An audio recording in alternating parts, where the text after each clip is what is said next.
Okay, day 2, we're going to use properties of congruent triangles. So in the diagram, we know that PQR is congruent to XYZ.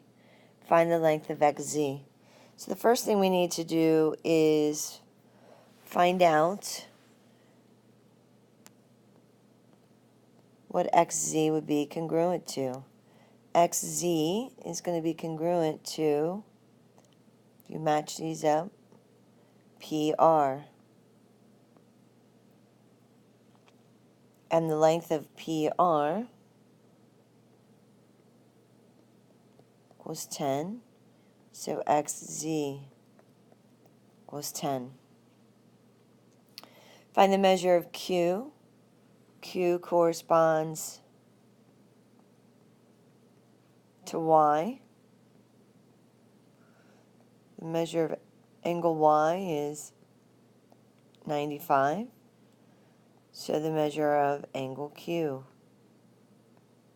is 95. So there's a little bit of a review here, the prior two examples from day 1. Given triangle STU congruent to triangle YXZ, list all corresponding congruent parts. So if you recall, it's easiest to list the angles because they come right from the statement.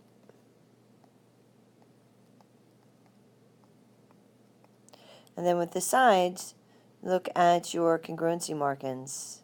ST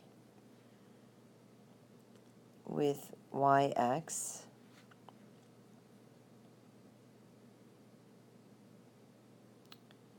And then we have SU with YZ. And then TU with XZ. Given triangle ABC is congruent to DEF, find the length of DF. Okay, so DF corresponds to AC. So it's congruent to AC. AC equals 3. So DF equals 3. And the measure of angle B. Angle B is congruent to angle E. Measure of angle E equals 28. So the measure of angle B equals 28. And which congruent statement is correct? Why? So let's list our corresponding parts here. K congruent to M, J to N, L to P. So I'm going to list just the angles because that'll be the easiest to match up. So I need K with M, so that knocks off this one. And if you look at C, K is with P there. So B has to be the correct answer.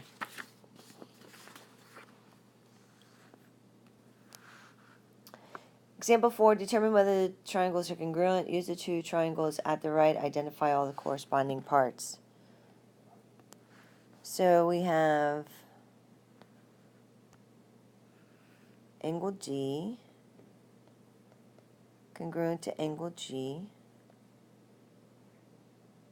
Angle DEF. I'm going to use 3 letters because the vertex E has more than one angle off of it.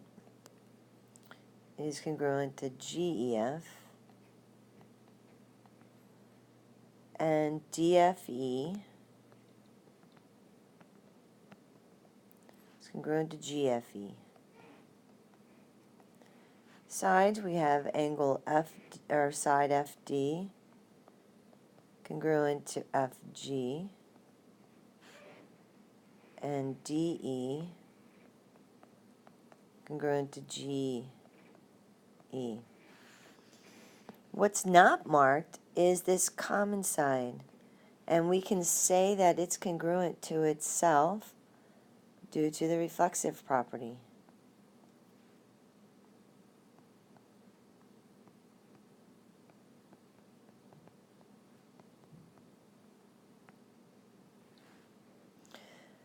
So, are they congruent? Yes, they are congruent, and the congruent statement would be DEF congruent to triangle GEF.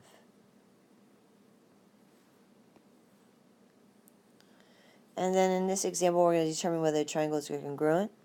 This is a bow tie, so I can mark these two angles, vertical angles.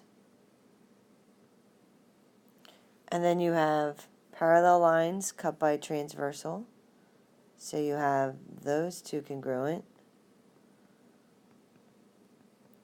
alternate interior angles. And likewise, you have these congruent. So, for the same reason. So are they congruent?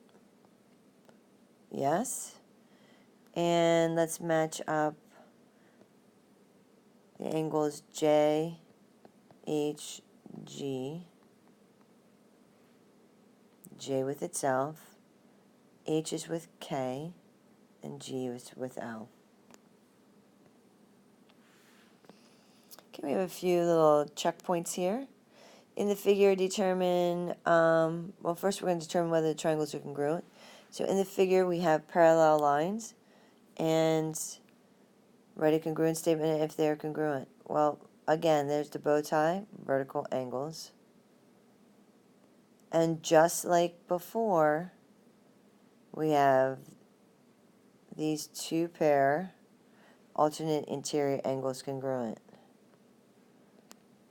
So we have V, Y, X congruent to V, Y is with W, and X is with Z. Okay, and the concept checks, we're just going to review what we basically were supposed to have learned. And it's how many pairs of corresponding parts do two congruent triangles have, and describe the pairs. So, if you recall from day one, I said that there were 3 pairs corresponding angles and 3 pairs corresponding sides, so 6 pairs altogether.